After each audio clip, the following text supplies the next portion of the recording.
Okay, so this is a video that I'm making for DIY tarot reading. Okay, I have a cloth that I'm gonna use to lay down where I'm gonna put my tarot cards. This is just my way of kind of setting the intention of setting a space for the tarot cards. You can use a placemat, you can use a pillowcase, whatever you'd like just with the intentions of having this space be exclusive to the reading. All right, so I just grabbed my deck and I'm gonna shuffle, and I would say just shuffle 3 times. If it's probably the easiest place to start. I shuffle intuitively, but 3 shuffles should do the job. And I also you can knock on it to clear the energy.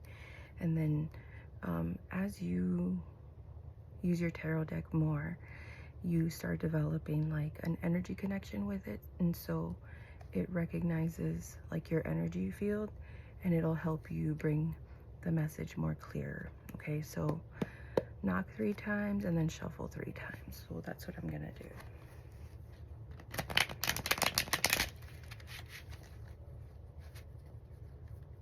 There's 1. There's 2. There's 3. Okay. So what I do first is I look at the bottom of the deck, right? This is the bottom, this is the top. The bottom of the deck card is like what I'm experiencing at this moment, right? And so right here it shows the 5 of Cups.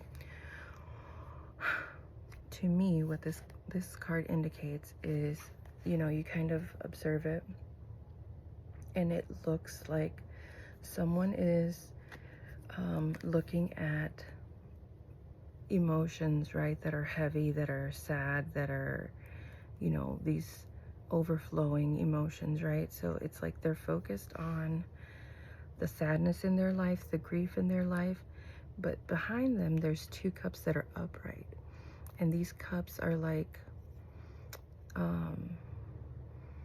it's about perspective, right? And so in this reading it says that this person is more focused on what's not working versus what is working, right? And so like that, obviously that would be a message to me, right? Because I'm the one reading, I'm the one that shuffled.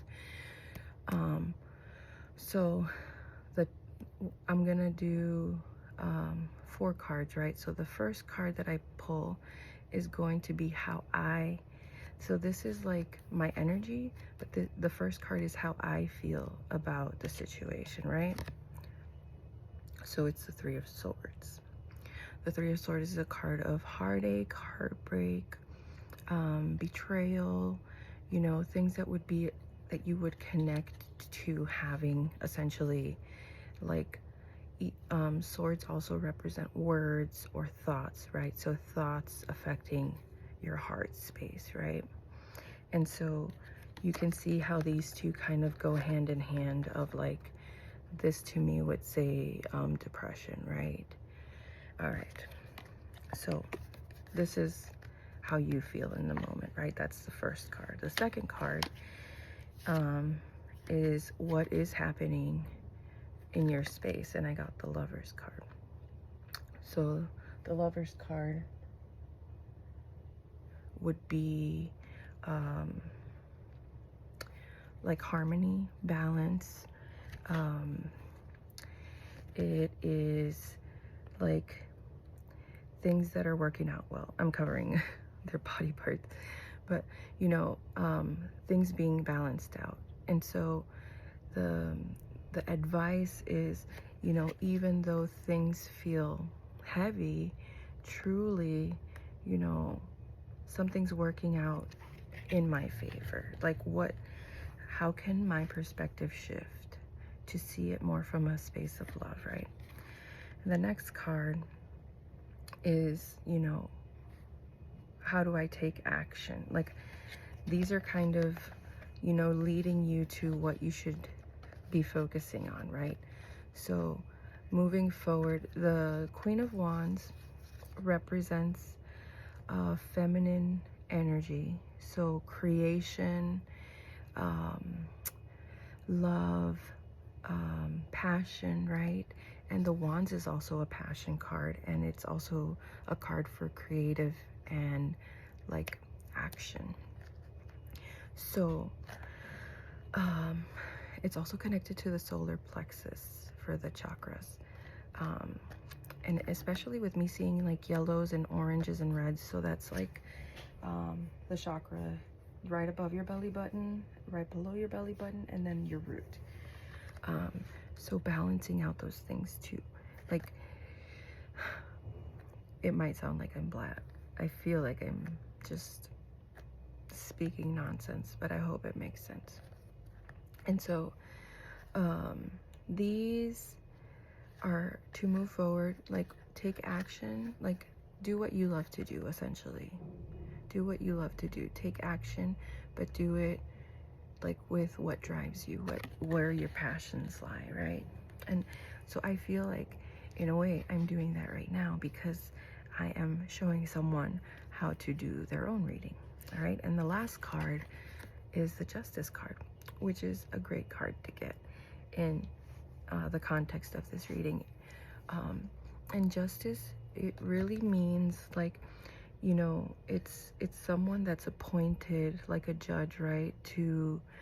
And he has a sword here, right? So it's someone that sees the truth, that will create balance with what they are hearing, right? And seeing.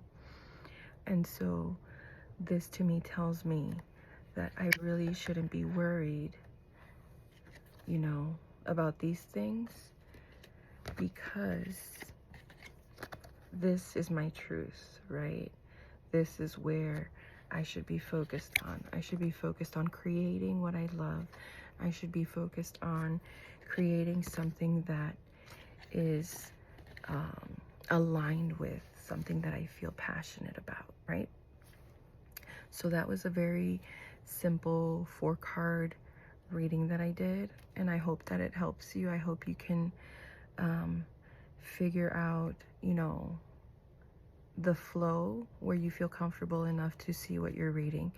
I would say the biggest message from me to you is to trust the message itself. And if, I mean, you know, you can read the tarot decks, like they usually come with little booklets, right? And so if I was to open up the book and like look up the 3 of Swords, let me look it up quickly.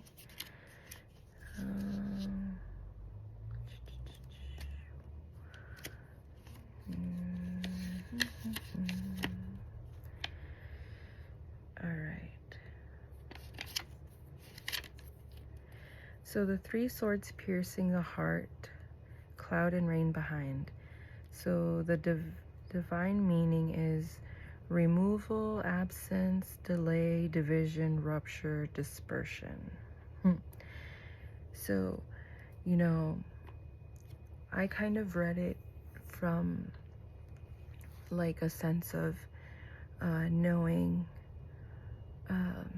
like a deeper aspect of the meaning. So division, rupture, dispersion to me would be like disconnecting, dissociating, you know, it's like an action that occurs with depression, right? And so that's why I kind of like jumped from like these word explanations into the meaning that I gave you. Let me see the Lovers card. Number 6, attraction, love, beauty, and overcoming trials, right? So to me, overcoming trials would be like doing something that I love versus being stuck doing something I don't feel drawn to, right? Which would turn into doing what you're passionate about, right? So my interpretation evolves, and it doesn't mean that what this says isn't true. It just means that I'm able to kind of tune it into my energy and like make it make sense within the realm of what I'm experiencing. Okay, so I hope this helps you, and let me know if you have any questions. Okay, I love you.